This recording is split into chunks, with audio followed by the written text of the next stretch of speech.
Una producción de Ministerios Vivientes de la Esperanza.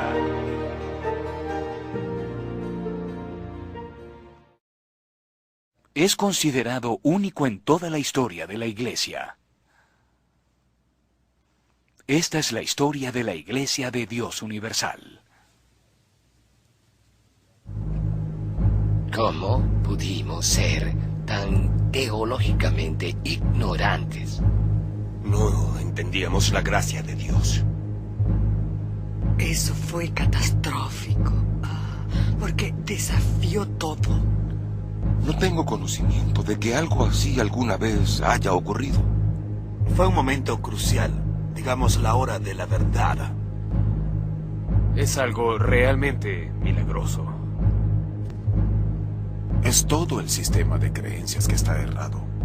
No puede repararse. Tiene que ser demolido. Ministerios Vivientes de la Esperanza presenta El llamado a ser libres.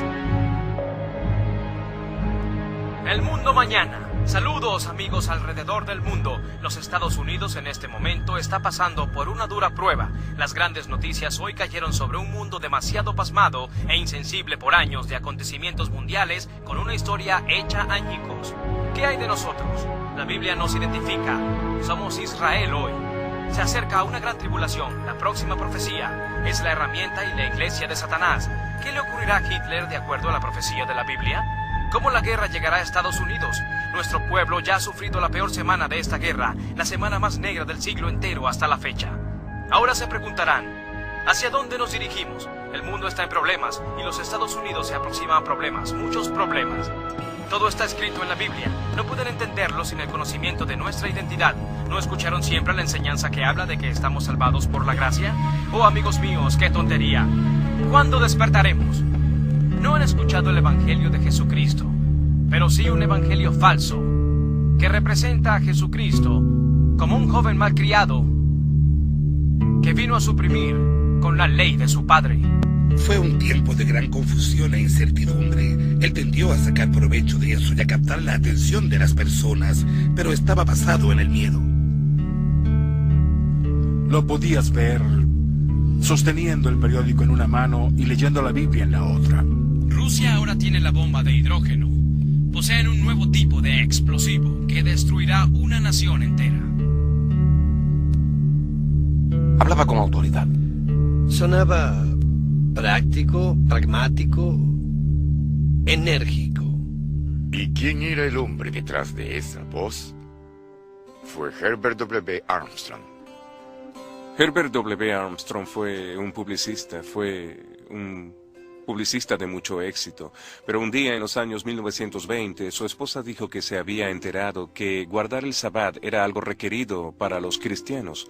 Entonces él se dirigió a la biblioteca pública y estudió todo lo que pudo acerca de religión e historia de la cristiandad. Después de haber investigado todo eso, concluyó que su esposa tenía razón.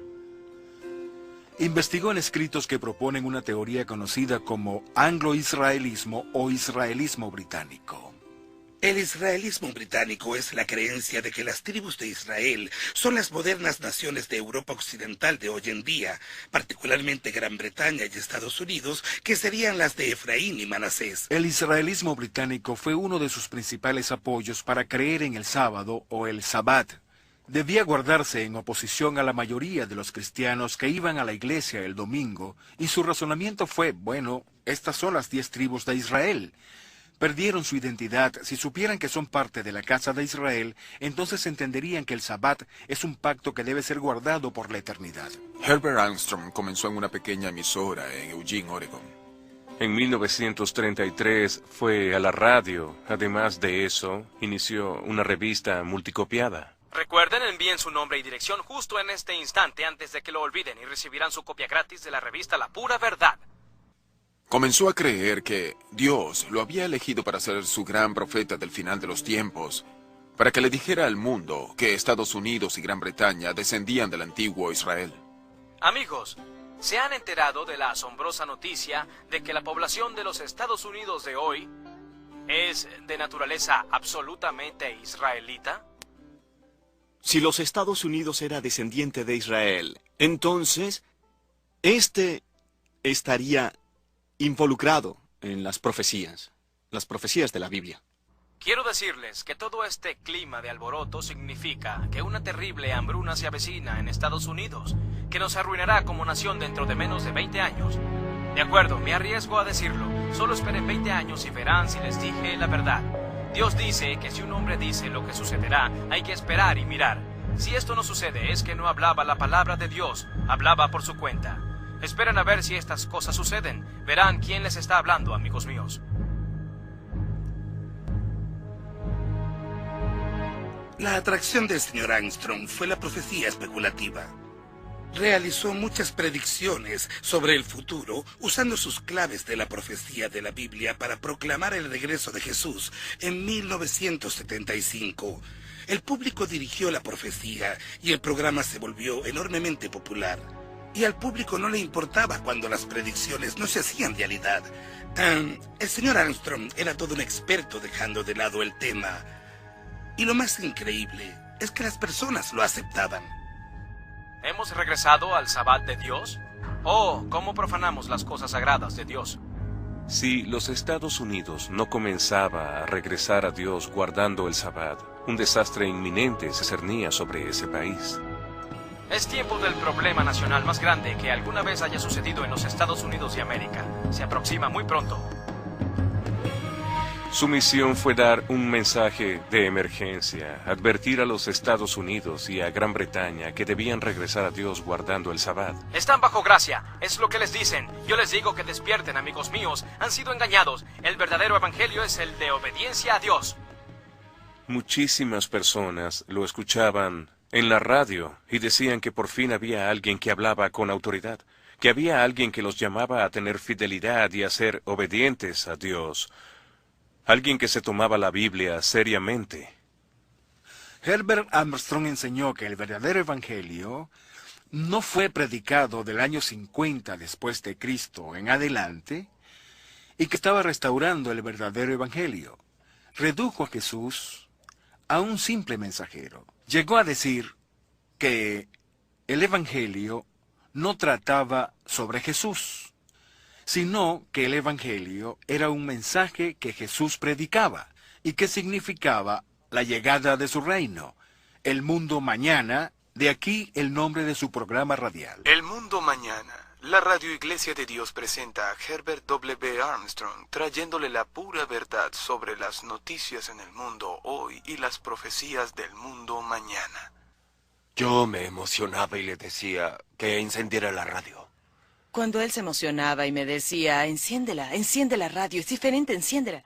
Yo encendía la radio y escuchaba que hablaba sobre el mundo mañana. Todo ese concepto realmente llamó mi atención. Escuché ese programa radial y me interesé de inmediato y solicité la revista La Pura Verdad.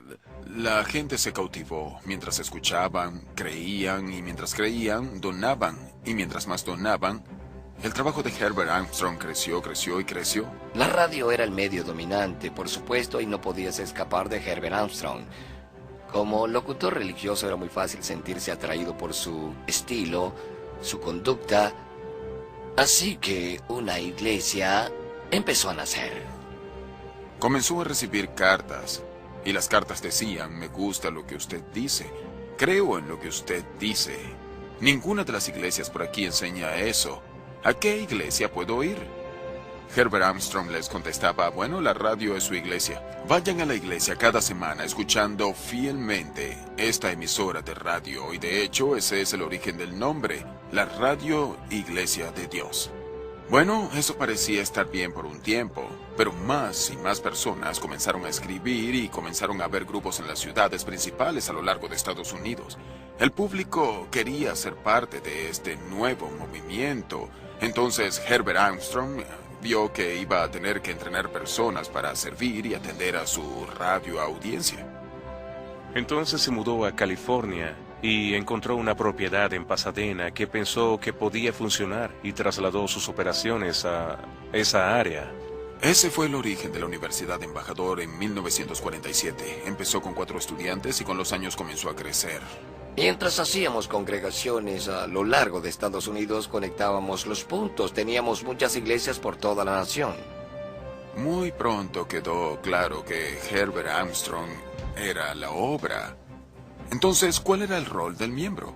Él dijo, yo soy el que lleva el evangelio al mundo. Yo soy el que ha recibido el mensaje de Dios. Ustedes son mi apoyo. Pueden orar por mí y pueden donar su dinero. Fue la enseñanza de nuestra iglesia que la 10ª parte del ingreso se debe dar a Dios. Con ese tipo de soporte financiero, el ministerio creció. Este mensaje mediático fue cubriendo los Estados Unidos y se extendió por todo el mundo.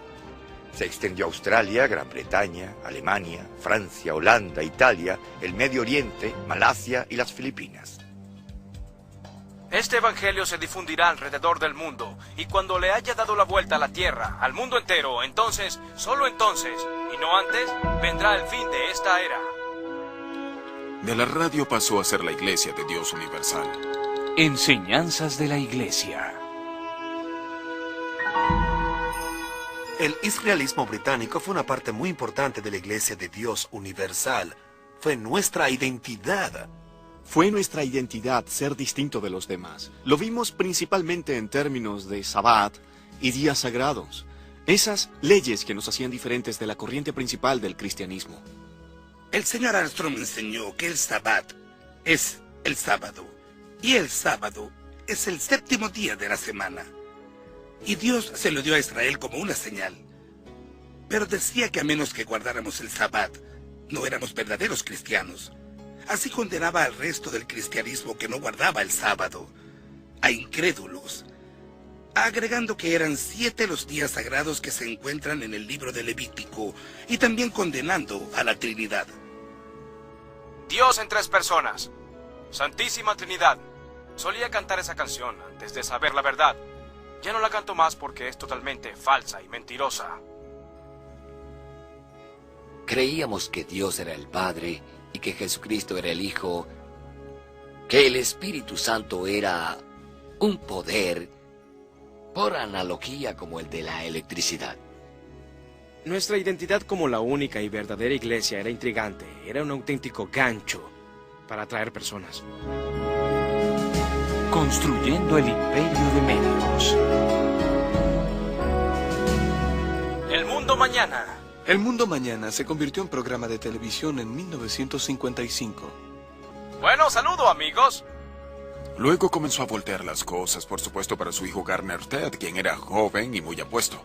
La influencia de Garner Ted Armstrong durante los comienzos de la Iglesia de Dios Universal no puede ser minimizada. Él fue la voz del Mundo Mañana a principios de los 70. Fue su voz la que la gente escuchó. Bueno, saludos a todos. Este es Garner Ted Armstrong trayéndole las buenas noticias del Mundo Mañana. Eran una especie de dúo dinámico. Todo un equipo mediático que podía alcanzar una variedad de audiencias a lo largo de toda la nación. Y como resultado, su labor creció y creció. Garner Ted Armstrong fue visible durante años. Pero el señor Armstrong, su padre, siempre fue la última autoridad. Estaba basado en un soporte teológico que lo designaba como el único y verdadero apóstol de Jesucristo en esta era. Teníamos al Dios Padre, Jesucristo, Herbert Armstrong. Normalmente aquellos que lo presionaban en cuanto a asuntos de control, asuntos de autoridad, de gobernabilidad, eran expulsados de sus empleos y excomulgados de la iglesia. Con el pasar de los años, la relación entre Herbert Armstrong y su hijo Garner Ted se volvió algo tensa. Fue un duro golpe para la iglesia conocer que Garner Ted tenía algunas faltas morales a comienzos de los 70. Finalmente llegó a un punto, y realmente creo que el punto no tenía que ver solo con la conducta inapropiada, sino también con un desafío de poder, una amenaza de la posición del padre por el control de la organización. Finalmente llegó al punto en el que Herbert Armstrong excomulgó a su hijo. Así fue como se resolvió todo. Las personas aprendieron, no desafíes a Herbert Armstrong.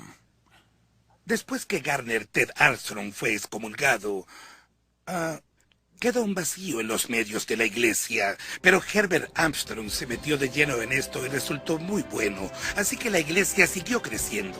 Aunque los miembros de la iglesia superaban los 150,000, la influencia de la iglesia, su misión y su ministerio era mucho más extensa. La revista La Pura Verdad se volvió tan popular que alcanzó los 8 millones de copias a nivel mundial, una de las revistas de mayor circulación en el mundo. La Iglesia de Dios Universal es una iglesia de expansión global. El número de países era de unos 50 o 60. Era simplemente un factor de penetración de medios y reacción.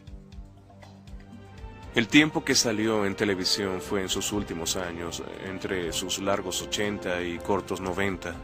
Cambiarán de humanos a divinos, cambiarán de hombre a Dios. El señor Armstrong dijo que los miembros de la iglesia finalmente se convertirían en dioses. Algún día, cuando ustedes se vuelvan inmortales y se conviertan en Dios.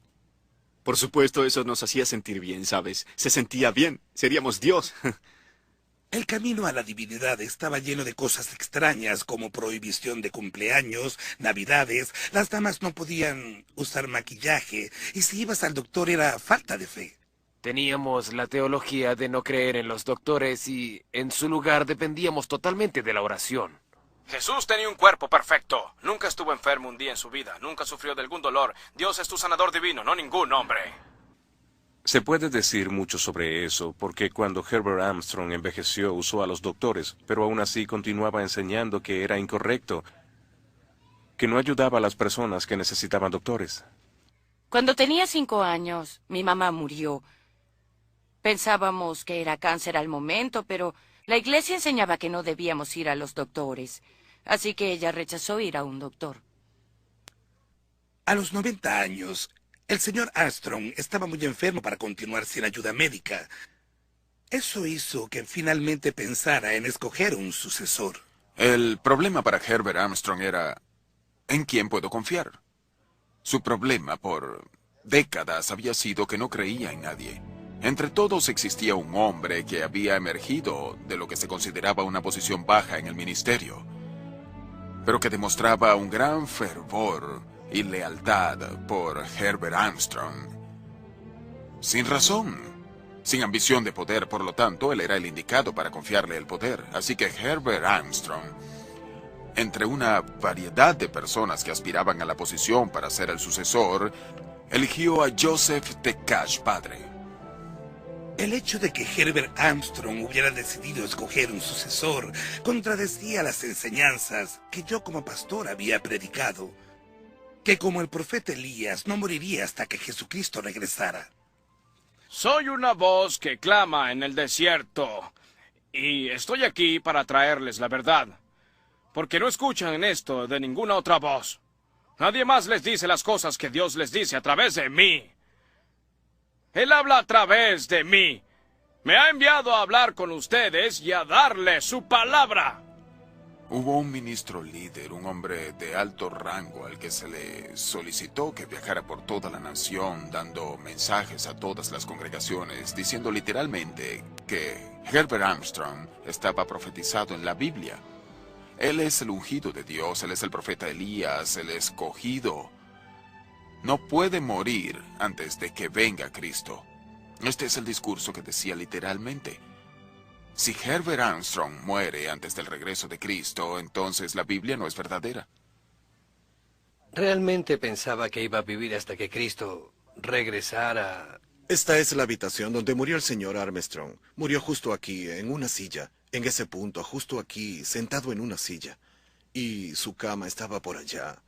Y eso fue el 16 de enero de 1986. Recuerdo el día que murió. Esperé que algo significativo ocurriera porque él se había creado la imagen de una persona de importancia, como el apóstol crucial del fin de los tiempos, el líder de la iglesia. Pero murió y el fin aún no ha llegado. De algún modo fue una especie de duda que simplemente metí en un compartimiento, guardé en un armario.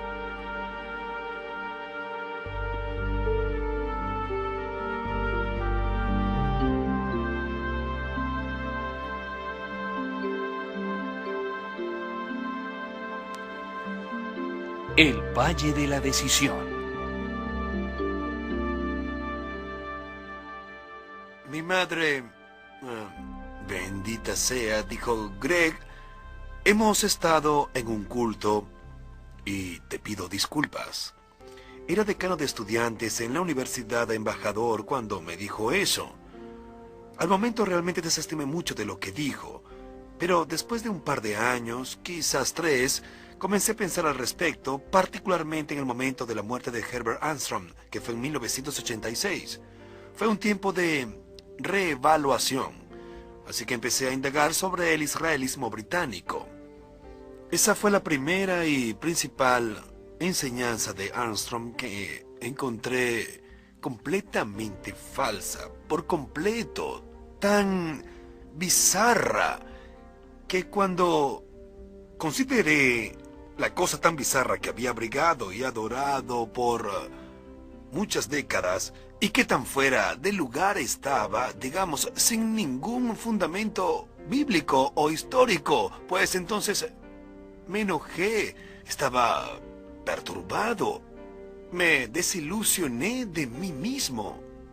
Estaba desilusionado de las personas que me habían enseñado.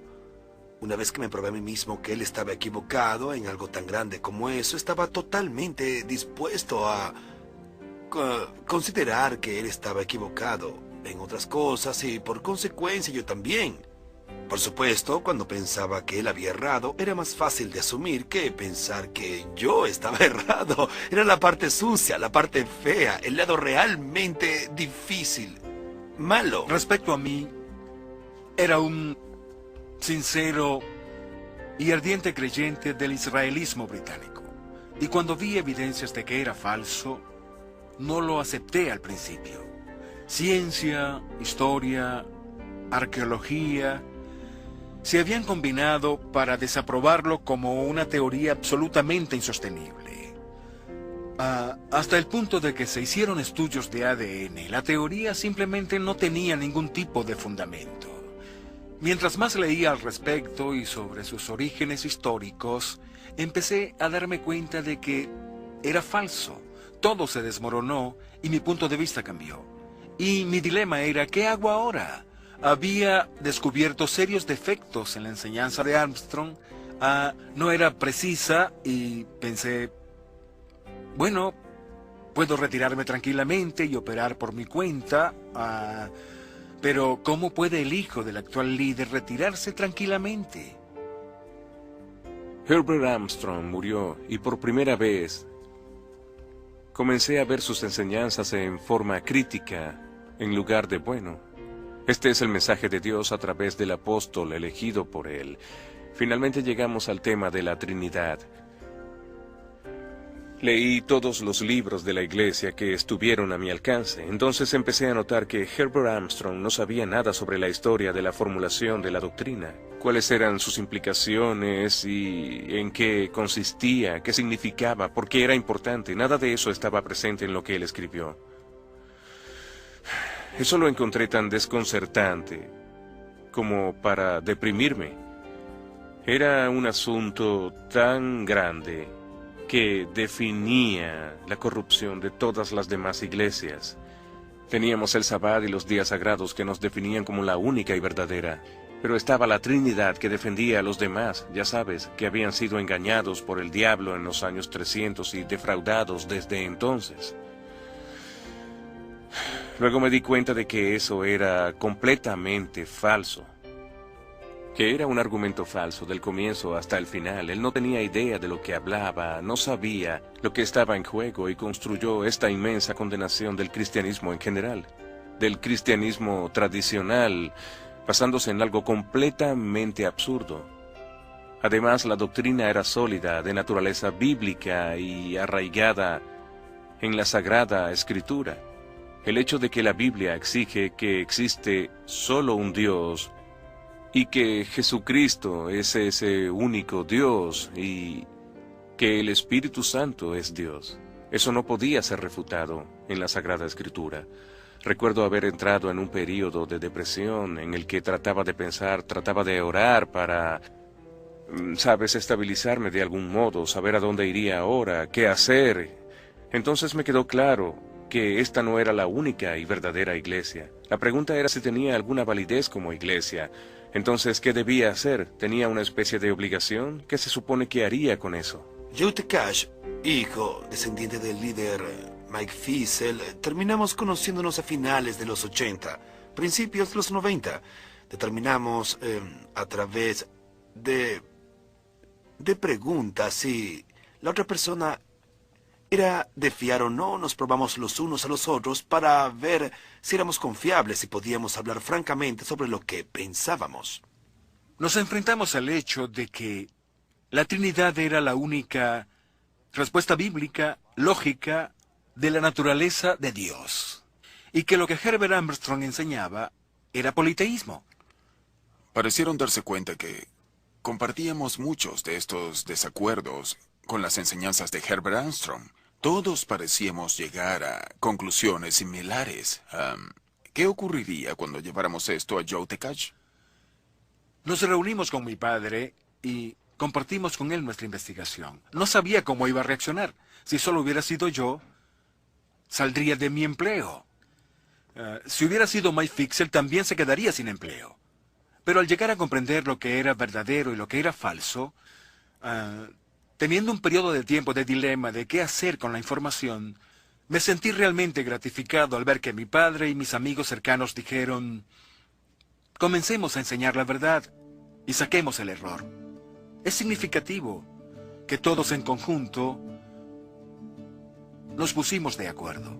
Miro hacia atrás y ese es parte del milagro.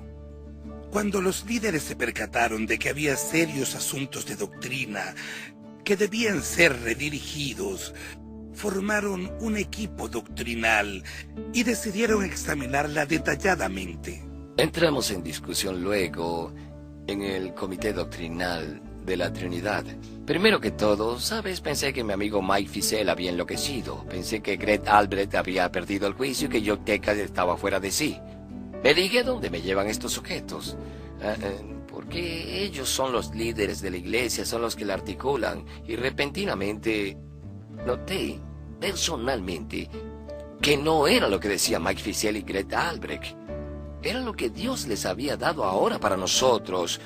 No solo era una o dos personas haciendo exigencias sobre alguien, era un grupo de personas que estudiaban devotamente todas las semanas, yendo de un cambio doctrinal a otro cambio doctrinal, que veían cómo caía ante sus ojos, cómo le quitaban el velo de sus ojos y cómo salía la luz a la verdad. Tenía que ser obra de Dios. Tenía que ser el Espíritu Santo que abría una mente tras otra. Determinar que la Trinidad era en realidad una doctrina verdadera fue un golpe mortal para la idea de que Herbert Armstrong era el único y verdadero apóstol del fin de los tiempos y que su iglesia era la única iglesia verdadera. ¿Por qué no quería que la Trinidad fuera cierta? ¿Por qué me resistía a eso? ¿Por qué simplemente no veía objetivamente en la Biblia y decía, oye, ¿qué dice? No soy objetivo en esto, ¿por qué no? Yo creo que era porque quería alejar a las demás iglesias. El asunto era si el Espíritu Santo tenía personalidad, y cuando llegué a ese pasaje me dije, oh Dios, estoy equivocado. Hemos estado equivocados, y es cuando se encendió la luz como lo de la Trinidad. Vimos que la explicación trinitaria de la naturaleza de Dios era absolutamente correcta y totalmente crucial e importante para el entendimiento del mensaje del Evangelio. Realmente no tenía una relación con Jesús. Pensé que la tenía, pero no era así, porque es imposible hasta entender que el mensaje es sobre Él. ¿Cómo pudimos ser tan teológicamente ignorantes? ¿Cómo pudimos adoptar un error al grado de lo que hicimos? Aún no tengo la respuesta de eso. Trato de descifrarlo. Si una iglesia está equivocada sobre la naturaleza de Dios, está equivocada sobre muchas otras cosas. Es decir, esto de la naturaleza de Dios es, ya sabes, crítico para una iglesia cristiana. Fue difícil simplemente tener que tragar y decir, sí, estaba equivocado, malinterpreté. Y cuando uno ha estado en posición de enseñar, para decir, no, solo he estado equivocado, he enseñado de modo equivocado. Eso fue duro. Entonces comenzamos a ver la divinidad de Jesucristo. Jesucristo es Dios. Jesús tenía que ser Dios. De otra manera sería incorrecto adorarlo, ya que no adorábamos a un ser creado. Al cambiar algo, tendían a crearse preguntas sobre algo más.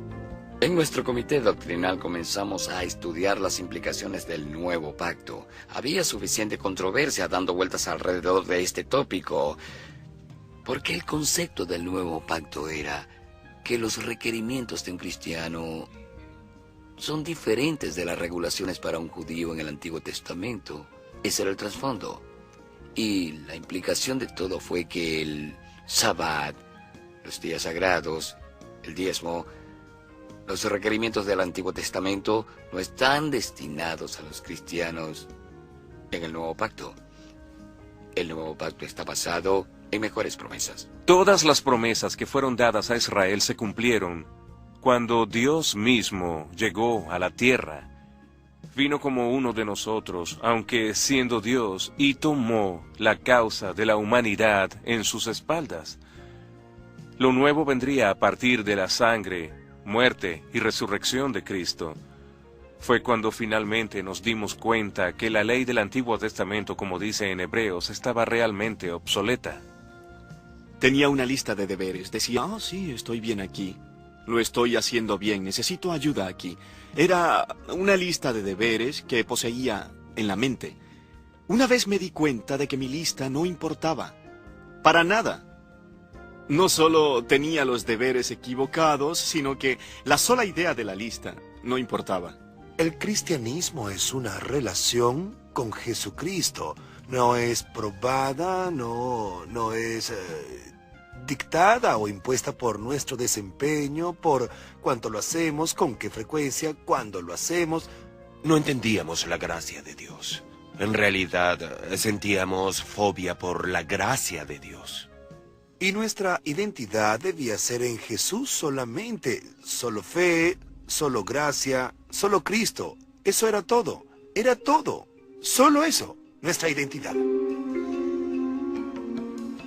Tenía mis propias dudas personales al respecto. Dije, no estoy a la altura. Cuando vi que estaba bajo el Nuevo Testamento, al fin entendí la realidad de la gracia divina. Es duro describir la experiencia. La describo como despertarse de un coma. Así de dramático fue. Jesús murió por nuestros pecados, nos dio vida y no lo merecemos. Nos dio el perdón y todos los pecados que alguna vez cometimos en el pasado y todos aquellos que cometeremos en el futuro. Los cubre con su gracia divina. Me dieron advertencias como: es mejor que tengas cuidado con la gracia divina, no es bueno que te entusiasmes con ese asunto de la gracia porque estarás animando a la gente a pecar. Y yo dije, oigan, todos pecamos, todos aquí pecamos. ¿En qué planeta despertaron esta mañana? Todos pecamos. Si no hay gracia, si la gracia no es incondicional, si la gracia no es algo que Dios nos concede para que la recibamos con júbilo, y no con condiciones por las que tenemos que regirnos, entonces ninguno de nosotros tiene esperanza alguna. La única esperanza que tengo es que Cristo esté lleno de gracia y verdad para mí en todo momento, a pesar de lo que pueda hacer. Somos completamente perdonados porque nuestro transitar nunca es perfectamente puro. Si Dios no hubiera enviado a Cristo, no tendríamos esperanza. Cristo trajo algo que terminó con todas las cosas antiguas. Trajo el Evangelio. El Evangelio dice, olvida todas las posturas, confía en mí, yo te he redimido. De eso se trata todo. Lo que el Evangelio hace al recibir esta gracia de Dios es perdonarnos a pesar de nuestros pecados. Es motivarnos a querer complacer a Dios mucho más. Cuando confiamos en el perdón de Cristo, nuestros corazones se vuelcan hacia Él. No es algo que nos incite a querer pecar más. Nos hizo abrir los ojos y pudimos ver todo lo que nos estábamos perdiendo. Todo ese montón de legalismo, la definición completa de nuestra iglesia basada en el Sabbat como día sagrado y que era la única y verdadera iglesia, todo eso colapsó en un instante. Así, uno a uno, los ladrillos en la pared comenzaron a romperse, fracturarse y empezaron a caer. Cuando el primer ladrillo cayó, solo era cuestión de tiempo para que todos los demás que estaban en la pared se desplomaran. El equipo doctrinal se acercó a Cristo, pero eso los dejó con un gran dilema. ¿Cómo iban a hacer llegar la misma verdad maravillosa hasta los demás miembros de la iglesia? Estaba mi padre sentado allí, reflexionando en voz alta. Dijo, ¿saben? Cuando comencemos a explicar estos hechos, algunas personas quedarán desconcertadas, algunos se marcharán. También dijo, creo que podría marcharse la mitad de nuestra organización. Y le dijimos, ¿sabe qué? Puede ser más de eso, no tenemos una pista, lo único que sabemos es que esto es verdad y esto no lo es. Y sabemos lo que debemos hacer. Yo dije, sí, así es cierto.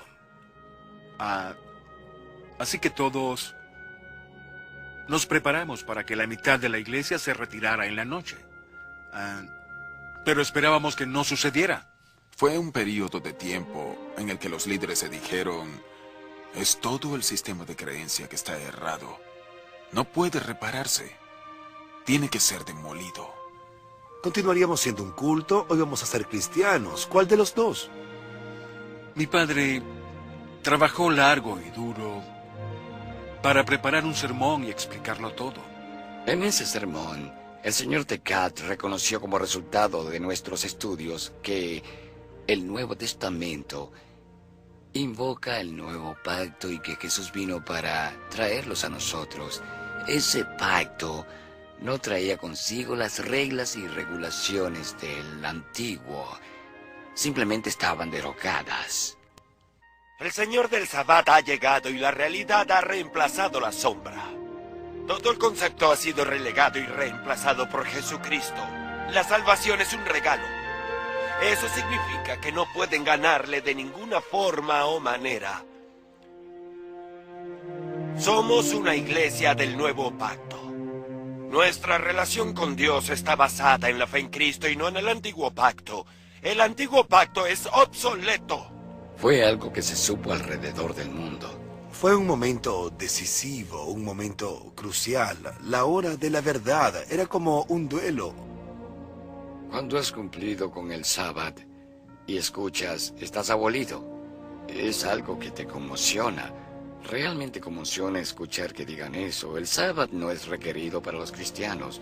Fue como una campana dentro de mis oídos. No puede ser. Lo he cumplido todos estos años. He creído que es necesario. Hay que cumplirlo. Cuando dijo que el descanso está en Cristo, no en un periodo de 24 horas, salió humo de los oídos de las personas. Se les volaron los fusibles. Pues hubo un enorme conflicto en la iglesia de Dios. Yo era pastor en Sudáfrica cuando Joseph Tekat dijo que el Sabbat no era necesario para los cristianos. Tuvo un efecto devastador en la iglesia. Eso fue catastrófico, porque desafió todo lo que había creído por 30 años. Debió haber estado totalmente convencido de llegar tan lejos porque previsiblemente fue como una explosión nuclear que cayó sobre la iglesia. Que el señor Tekat haya hecho tal afirmación sobre el Sabbat cristiano fue totalmente opuesto a lo que la iglesia había enseñado durante 50 o 60 años. Los miembros estaban molestos por esto porque era un apóstol contradiciendo a otro apóstol. Alguien tenía que estar equivocado. Después que el servicio terminó, las personas se formaron en grupos. Algunos rompieron en llanto, otros se enojaron, unos hablaban sobre qué significaba, cuál era el significado de aquello. Recuerdo estar sentada muy atenta en la iglesia, escuchando ese día realmente consciente que las cosas estaban cambiando, que no se trataba de pequeños cambios doctrinales, y que era algo muy grande. Recuerdo cuando iba de regreso a mi dormitorio y vi como todos los estudiantes estaban aturdidos. Recuerdo a los chicos al teléfono hablando con sus padres en sus respectivas congregaciones. ¿Escucharon eso? ¿Qué significa? Y bueno, rápidamente se comparaban historias sobre lo que habían escuchado. Debió haber sido un buen momento para comprar acciones en la compañía de teléfonos, porque las líneas telefónicas ardían en todas nuestras congregaciones, no solo en los Estados Unidos, sino alrededor del mundo. Y es ahí cuando comienza el momento de cambio. El sermón del señor Tekash fue enviado a todo el mundo por correo electrónico. Tuvo un efecto perturbador. Algunos lo adoraban, otros no. Algunos estaban felices, otros no. Unos lo aceptaban y otros no lo querían. La ironía de esto es que las personas decían literalmente cosas como, por ejemplo, siempre guardamos el Sabbat, siempre creímos que se debía guardar ese día, debemos obedecer a Dios, Él nos dice que no tenemos que obedecer a Dios, que no debemos guardar el Sabbat, no puede ser correcto. Dice que no debemos guardar las fiestas sagradas. Se nos enseñó que debemos guardar las fiestas sagradas para obedecer a Dios. Si no cumplimos con las fiestas estaremos pecando. Y nos dice que no tenemos que hacerlo más, no puede ser correcto. Dice que no tenemos que dar más el diezmo de nuestro dinero a la iglesia, eso sí tiene sentido. Lo primero que sucedió, sin importar de qué lado de la ideología estuvieran, es que el ingreso de la iglesia se fue en picada. Fue como un avión aterrizando. El gráfico es muy dramático cuando ves en forma visual lo que sucedió en 1995. Si hablamos de empleados, yo era supervisor y tenía personal a mi cargo. Hubo reducción. Bueno, despedimos a personas que habían trabajado allí durante 20 años o 30 años. Mi esposa fue despedida. Operaciones mediáticas. La división en particular en la que estaba involucrado pasó a tener unos 1000 empleados y se redujo a... ¿Cuántos somos? ¿10? Tuvimos que administrar una organización en crisis financiera y también en crisis emocional, en cambios doctrinales que hicieron impacto debido a ese sermón. ¿Cómo tomar una organización que tenía carácter de culto y trasladarla hasta el cuerpo de Cristo? Por Dios, ¿cómo hacer eso? Apenas podíamos mantenernos al día con los cuestionamientos que un cambio puede traer y que conducen a otro, porque las implicaciones de una cosa generalmente impactan en otros asuntos.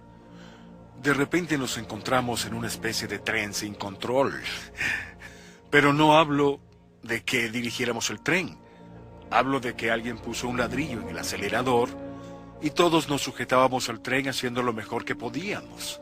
El sacrificio de la iglesia como tal, en términos de membresía, fue tremendo. Cuando ocurrieron estos cambios, la iglesia tenía aproximadamente 150,000 miembros y se retiraron muchos. Cuando se aclaró y se dijo todo, apenas se contaba con un poco menos de 60,000. Muchos se fueron a grupos disidentes. Nuestra comunidad estaba devastada. Fue fragmentada, resquebrajada. Y la mayoría se fue. Así que puedo afirmar que la mayoría interpretó la palabra de Dios a través de Herbert Armstrong. Aquellos que soportaron quedarse fueron personas que acudieron a la Biblia para corroborar si así eran los hechos. Fueron a la Sagrada Escritura, la estudiaron, dejaron que ésta les hablara y pudieron ver que lo que estaba haciendo la iglesia era ser fiel a la Biblia. Aquellos que dejaron que la Biblia les hablara en lugar de Herbert Armstrong fueron los que lograron hacer el cambio. Deseché toda la literatura de la iglesia. Comencé desde cero. Lo hice leyendo los libros de los romanos, los gálatas y los hebreos. Repentinamente parece que alguien encendió la luz. Y al final logré verlo todo de manera clara, especialmente con el libro de los Gálatas. Recuerdo que fue en mi habitación, en mi dormitorio, y literalmente empecé a bailar. Fue como si me quitara un gran peso de encima. Me sentí muy feliz. Le pedí a Dios que me guiara, Y no sentí más confusión. Parecía que la niebla se había acabado. No fue hasta que caí en cuenta que se trataba de Dios y lo estaba rechazando. Así que me arrodillé ante Él y hablé con Dios y le dije, si esto tiene que ver contigo, no quiero rechazarlo. Si tengo un velo en mis ojos, por favor, remuévelo. Y casi instantáneamente después de esa oración, cuando leí la palabra, era como leer un libro nuevo. Para mí fue como que me quitaran un velo de los ojos. Pude decir, oh, sí tiene sentido. Luego, al releer el Nuevo Testamento, era asombroso como las escrituras difíciles que pasábamos horas tratando de entender de repente no eran difíciles. Era como si estuvieran escritas en un lenguaje sencillo. La verdad se reveló. La verdad de Dios fue revelada. Sí. Cuando me di cuenta claramente de que el Espíritu Santo era una persona, oré y dije, Espíritu Santo, no te conozco. Quiero conocerte. Después de realizar esa oración y de pedirle que me ayudara a entender, y realmente lo hizo, se volvió muy real. Las escrituras relacionadas con los cambios comenzaron a tener más sentido. Cuando tuve conciencia de que el Espíritu Santo es una persona y que deseaba vivir en mí, a través de mí, sentí una profunda sensación de cercanía con Dios. Nuestra vieja predicación tenía un buen sermón, era uno en que realmente se nos golpeaba en la cabeza, y se mantenía con la verdad como un profeta del Antiguo Testamento. Le decía a todas las personas que eran unos pecadores. Ya sabes, así que éstas se marchaban sintiéndose totalmente culpables. Ese era un buen sermón. Oh, era poderoso. No queríamos oír sermones de amor. Ya sabes, era débil, insípido, no decía nada, solo era tonta charlatanería. Cuando alguien va a la iglesia, no debe irse con una carga de culpa. El Evangelio remueve las cargas de culpa. Ese es el punto, es lo que los hebreos dijeron que hizo la sangre de Cristo en comparación a los sacrificios. Esta removió la culpa. Esta nos limpió, es algo asombroso. Dice que nos limpió de una conciencia culpable. No está mal reunirse un sábado, un domingo o un lunes. No está mal celebrar un cumpleaños. No es malo celebrar Navidad o no celebrarla. Pero si te conviertes en un culto, todo lo que haces se convierte en un patrón de rectitud. Eso se perdió en nosotros cuando aclaramos todo.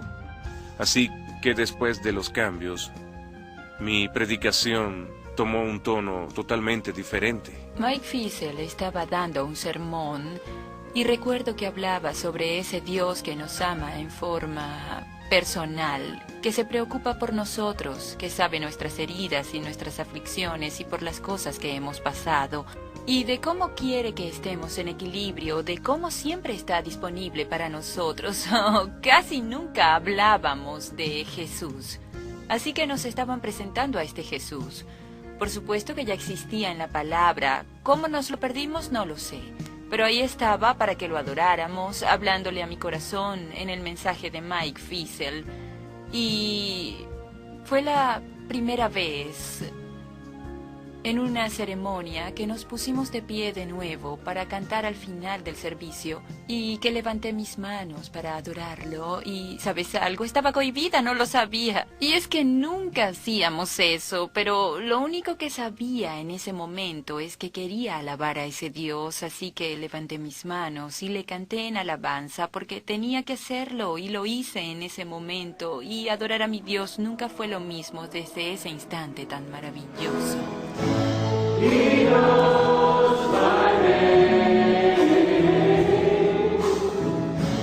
Deseábamos cantarle a Jesús, deseábamos cantarle al amor, porque había tenido impacto en nuestras vidas.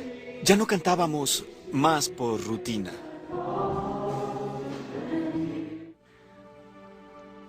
Aquellos que aún siguen detrás del velo. Aquellos que no hicieron el cambio, que siguieron con las enseñanzas de Armstrong. Simplemente acudieron a sus textos para reforzar lo que siempre habían oído, en lugar de permitir que la Biblia, en todo su contexto, les hablara. Hubo otros que nos dejaron, que adoptaron las doctrinas de Herbert Armstrong sobre la palabra de Dios. Muchas de esas personas rechazaron ver cualquier literatura o explicación que dio la Iglesia. Tenía un amigo que recibiría un paquete de nosotros en Pasadena y me dijo esto personalmente. Me dijo, lo tiré al bote de la basura sin siquiera abrirlo. No quería saber qué tipo de basura están ustedes diseminando. ¿Cómo puedes aprender? Le pregunté, ¿cómo es posible que sepas si ni siquiera lo lees? Dijo, no quiero saber, sé que no es correcto sin haberlo leído y ya pertenece a una de las iglesias. Uno de nuestros presentadores, que estaba en desacuerdo con nuestra nueva posición doctrinal, dijo, y quiero enfatizar que estuviera en desacuerdo, dijo, cuando se trata de esto, ¿lo ves o no lo ves? Estuve de acuerdo con él. Él no lo vio. Por supuesto, él pensó que era yo el que no veía. Se aferraban a Moisés, y mientras lo hacían tendrían un velo sobre sus ojos. Nosotros que habíamos visto ya, se nos había quitado el velo, ahora veíamos la luz gloriosa del Evangelio de la Gracia Divina de una forma que nunca antes pudimos. Pasamos de una posición de error y ceguera a una posición de visión espiritual. Cristo mostró mucha misericordia y guió mis pasos de una manera muy clara. De lo contrario, no hubiera procesado los cambios, los hubiera rechazado. Fue algo devastador. Fue devastador. Yo nunca había experimentado algo como eso.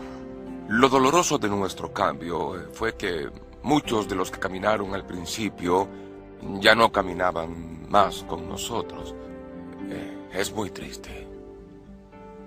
Queridos amigos, fue, bueno, simplemente nos dieron la espalda. Fue realmente difícil. Algunas personas se divorciaron, algunas familias aún no se hablan entre sí. Hubo mucho dolor a partir de eso. Hogares se dividieron por esto, y los chicos, solo recuerdo sus lágrimas. Mi mamá y mi padre se fueron, y mis hermanos, y eso fue duro para mí. Solo hablamos del clima y cosas así. Es duro. Muy duro.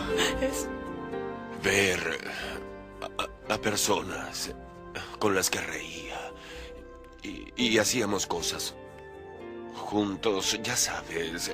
Cuando las vi no me hablaban. Eso dolió. Pero Dios sana. Sabes, oramos por ellos, aún oro por ellos. Aún tenemos esperanzas para ellos, aún oramos por ellos y los seguimos recordando. Elecciones difíciles. Comenzamos a tomar decisiones que fueron extremadamente difíciles. Clausuramos la televisión. Cerramos la universidad. Fue un gran trauma emocional para todos nosotros. Pero para ajustarnos al poco ingreso, tuvimos que recortar los gastos. Así que fue un tiempo realmente difícil y emocionalmente estresante. Le doy crédito a aquellos que se encontraban como líderes en ese momento, que tuvieron la valentía de hacer eso, que no se preocuparon por la pérdida de poder, pérdida de prestigio, pérdidas financieras, pérdida de sí mismos. Mi padre tenía un tumor en el colon y era de carácter maligno. Durante ese tiempo me dijo que iba a decir a la junta directiva que yo debería ser su sucesor. Joseph Tkach eligió a su hijo como su sustituto porque quería estar seguro que los cambios que había introducido continuarían. Cada paso del camino que labró Joseph Tkach, padre, fue de compromiso con Cristo. Comparado con Herbert Armstrong, nos tuvo a nosotros que le dijimos, es la decisión correcta. Pero tuvo a muchas más personas, buenos amigos de él, compañeros, amigos de toda la vida, que le dijeron que era un idiota, un tonto, que era un hereje, que era ya sabes lo que sea, y eso lo hizo pedazos. Padecía de una condición de cáncer, pero la mayoría de nosotros cree que fue precipitado por el increíble estrés. Murió de forma prematura.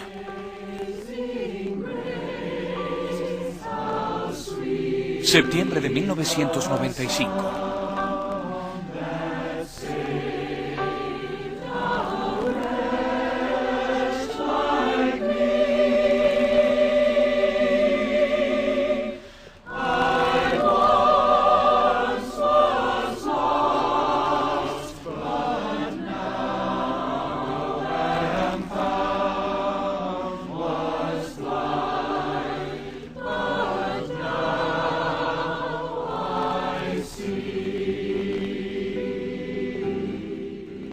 Me encargó que terminara el trabajo y que fuera fiel. Eso me lo tomé en serio y aún lo hago. Joseph Tkach, hijo, es amable y inclusive muy cálido y gentil.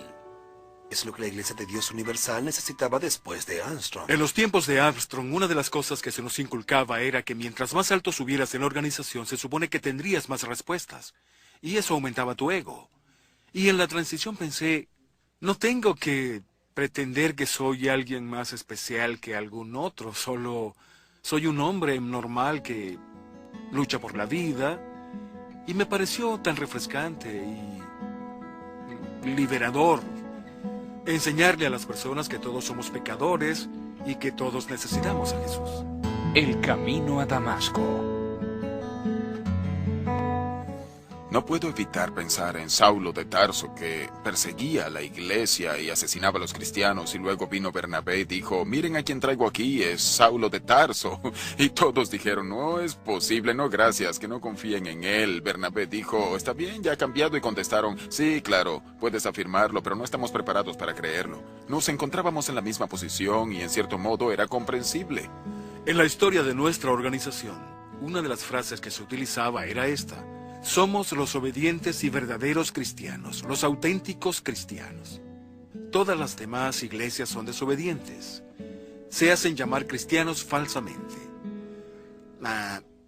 Por supuesto, ese era un enorme error por parte de nuestra organización.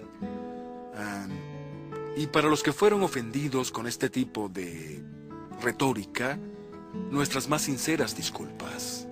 Hubo algunos que fueron como Bernabé. Alabado sea Dios, que nos aceptaron, nos animaron y nos ayudaron. Creo que el punto que me llevó al límite de creer que esto era un verdadero milagro fue ver que la Iglesia de Dios Universal abandonó lo que sacrificaron para tomar las decisiones correctas que estuvieran basadas en la verdad bíblica.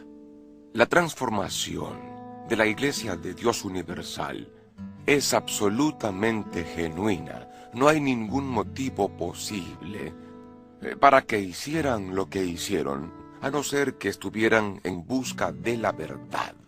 No puedo imaginar a nadie dispuesto a llevar sobre sus hombros el tipo de carga y de lucha que la Iglesia de Dios Universal eligió para consigo misma. Por ninguna razón.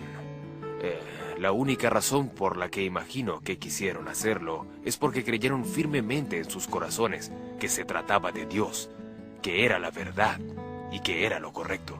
No tengo conocimiento de que algo así alguna vez haya ocurrido. Tener una organización, no solo un grupo de individuos, sino una organización que pasó del cultismo a Cristo y que abiertamente haya pagado el precio. Sí, Observar la Iglesia de Dios universal y el cambio en su centro teológico es algo realmente milagroso. Yo no tengo otra forma de describirlo. El camino a Emmaus. Sí, Él fue el responsable de lo más poderoso entre nosotros. Hizo que nos transformáramos a partir de los errores y abrazáramos a Jesús como la persona de la verdad. Dios, en su infinito amor, sabiduría y misericordia para con nosotros, intervino y dijo: quiero obrar un milagro en el siglo XX. Quiero sacar a un grupo de personas de su error, de su herejía teológica. Aún estamos aquí y se lo debemos a Dios. ¿Qué puedo decir? Solo gracias a Dios. Dios lo hizo por nosotros. Con frecuencia estorbábamos y Dios nos decía: oigan, deben quitarse de en medio. Dejen que yo lo haga. Ustedes nada más deben observar y luego reportar. Digan a la iglesia lo que estoy haciendo. No tienen que hacer nada ustedes y luego reportar a la iglesia sus resultados. Reporten lo que yo hago a la iglesia. ¿Qué les parece? Intentemos eso. Todo fue muy doloroso. Y ahora me doy cuenta de la maravillosa liberación que tenemos con Jesucristo. Libertad que tenemos en nuestra relación con ese Dios. Y valió la pena. Lo haría de nuevo. Lo haría de nuevo 10 veces. Es una de las cosas que le dices a Dios. Padre, nunca más en mi vida quiero experimentar esto de nuevo. No creo poder soportarlo. Pero no lo habría perdido por nada. Reflexiones. ¿Fue él un falso profeta? Sí, creo que Armstrong fue un falso profeta. Los hechos lo demuestran. ¿Fue él un hereje? Creo que fue un hereje. Creo que yo también fui un hereje, así que no le estoy atribuyendo nada que no esté dispuesto a enfrentar yo mismo. Hubo un tiempo en el que estuve enojado con Armstrong. Llegué a un punto en mi vida donde dije: culpo a Greg Albrecht por haberle entregado el control de la vida de Greg Albrecht a Herbert Armstrong. El perdón es una parte muy importante cuando una persona ha estado involucrada en una enseñanza de culto. Era imposible para mí perdonar a alguien a menos que aceptase el perdón de Dios primero. Y me di cuenta de que se me hacía difícil aceptar el perdón de Dios, pues muchas personas no quieren, debido a que hay que admitir que Dios es Dios y que tú eres tú y que has hecho cosas realmente malas. Y sabes, es muy duro, pero cuando aceptas el perdón de Dios, Él te impulsa a perdonar a los demás, porque de otro modo no puedes perdonar a nadie. Entonces, eso se escapa de las capacidades humanas, andar perdonando personas de la forma en que la Biblia habla del perdón, el perdón de Dios. Así que comencé a ver que esa era la manera en que podía perdonar a los demás. Puedes aprender a amar a otras personas de la misma forma en que Dios te ama, porque es el amor de Dios que se esparce y entra en nuestros corazones a través del Espíritu Santo que nos permite amar a nuestro prójimo como a uno mismo. Así, con el amor incondicional de Dios por primera vez en tu corazón, puedes sentir amor incondicional por tus semejantes. Como padre, me arrepiento de la forma legalista como eduqué a mis hijos. Me arrepiento de mis tácticas legalistas. Cuando escuché por primera vez que el amor de Dios era incondicional, yo dije: no lo es. El amor de Dios es muy condicional. Era mi mentalidad como padre y yo...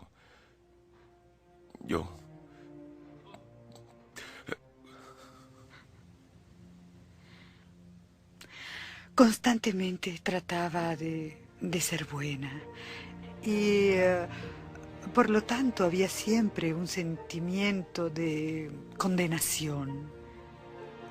Constantemente sentías culpa. Pensabas que no lo lograrías por no ser lo suficientemente bueno. Fue una constante batalla cuesta arriba para ser perfecta. Siempre había que actuar. pagar los diezmos, celebrar las fiestas, guardar el sabbat. Volviendo atrás, y con el conocimiento que ahora poseo, pienso que no entendimos la gracia divina, ni lo que Jesús vino a hacer. Gracias a Dios Él me liberó de eso y ahora sé que es un Dios de amor y que Él quiere incluirme en su amor y es una hermosa bendición. Gracias, Dios mío. Comencé a entender que mi trabajo, mi esfuerzo, es como trapos sucios. Y luego pude comprender, por eso vino Jesucristo. No hay condenación. No la hay en Jesucristo. En el pasado nos enseñaron a dar diezmo como algo estricto y legalista. Ahora es por gratitud, es una respuesta al amor de Dios, no porque hay un juez esperando para golpearme. Mi esposa y yo tenemos el sueño de volver a África un día. La principal razón por la que queremos hacerlo es porque quiero regresar a donde fui pastor por primera vez, que ahora es el país de Zimbabue, donde les enseñé la manera antigua y les enseñé con éxito. Teníamos una iglesia que crecía cada vez más. Luego me fui y entonces vinieron los cambios. Salieron en tropel.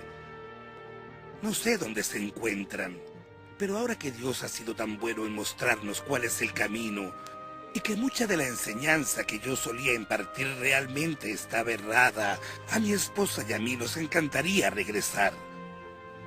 Existía un grupo de personas que intervenían, una jerarquía interventora entre nosotros y Jesucristo.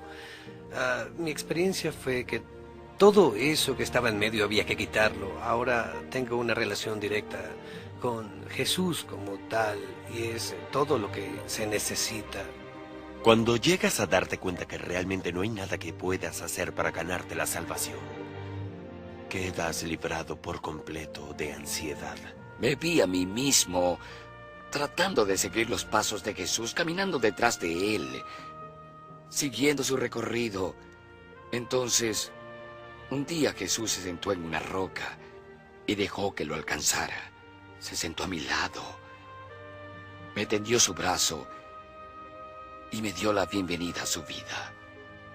Esa es la diferencia. Ahora es mi Salvador, es parte de mi vida, está en mi corazón. Y me contenta mucho que se haya sentado en esa roca. Agradezco lo que haya hecho. Tenía que ser Dios. Tenía que ser Dios, el Espíritu Santo que entrara en la iglesia para que Cristo condujera a la iglesia. Pronto nos preguntaron por qué no cambiábamos el nombre. Una de las razones por las que no nos precipitamos a cambiar el nombre de la iglesia fue porque Dios había realizado un milagro. No queríamos escapar de ese milagro, ni queríamos ocultarlo. Nuestro más grande testimonio es lo que Jesús ha hecho con nosotros y cómo nos ha transformado. Donde veo el trabajo del Espíritu Santo en medio de la transformación de la iglesia es en la humildad de los humanos que tienen poder, que tienen prestigio, que tienen ingresos cómodos, incluso sitios muy lujosos, y que están dispuestos a dejar todo eso de lado por lo que dicen las Escrituras y lo que Dios dice. La lucha financiera, la lucha emocional, la lucha personal, nadie puede decir que no valió la pena. Valió cada centavo de la lucha que tuvimos y que podríamos tener. Sucedió. A través de la oración, a través del Espíritu Santo. De otra manera no tendría explicación. Uno de los pastores allí hizo referencia a nuestra iglesia y hablaba sobre lo que puede suceder con el poder de la oración y de cómo miembros, incluyendo a Jack Jayford, solían asistir a nuestro recinto y caminaban orando el perímetro de la universidad. Yo no sabía eso. Y ahora, años después de que hicieron eso, nuestra iglesia ha cambiado para aceptar la gracia por la fe. Y aquí estoy sentada en su congregación. Quería ponerme de pie y decir, estoy aquí, funcionó, estoy aquí. Dios ha realizado el maravilloso milagro de su amor por nosotros.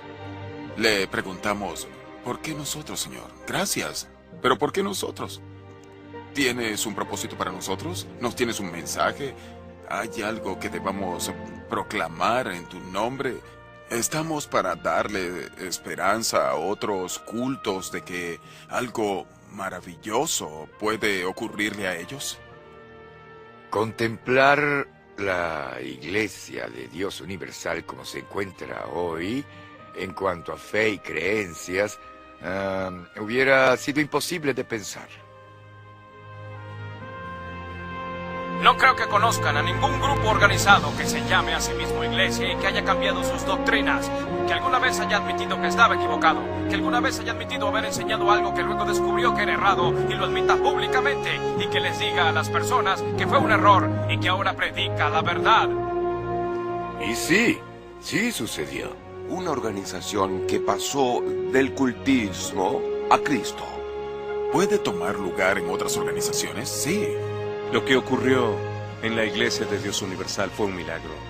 Es una expresión de la bondad de Dios que se extiende y llama a todos a ir hacia Cristo.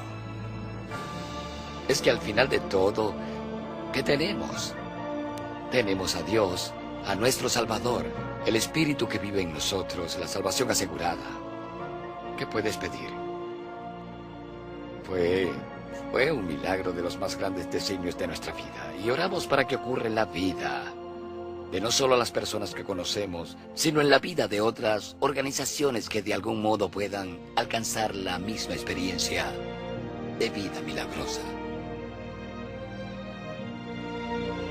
No con ejército ni con fuerza, sino con mi espíritu, ha dicho Jehová de los ejércitos. Zacarías 4:6. Estad pues firmes en la libertad con que Cristo nos hizo libres. Gálatas 5:1.